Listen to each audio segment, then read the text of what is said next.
Myself, Abhi Banerjee. So I completed my college life from Techno International New Taiwan, and which was my BTech actually, and it was completed on 2025. So after that, I didn't get job from college actually.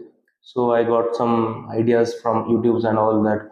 There is a coaching center in Bangalore that gives good placements. So I searched for and I got that Jspiders Marathahalli is there. So I came here on August. I completed it on July, and I after that only I came to Jspiders on August 1st.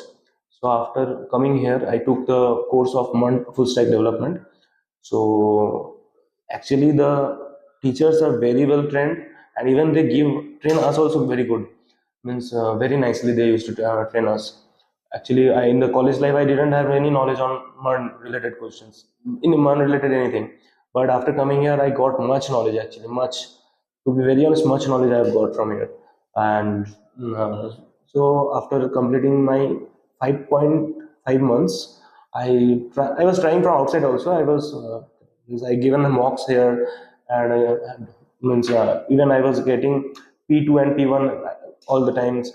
So at last, in SQL was also there in this course. So I got that P1 in SQL, and in MERN also I got P2, and I was trying for better actually.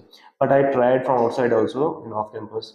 So I got placed from there. So I thought that I should go for it, and then I come means to be very honest, if someone is not able to get a job from college, should actually come here. To be very honest, should come, because they give much knowledge. So thank you for helping me, this parents. Thanks so much.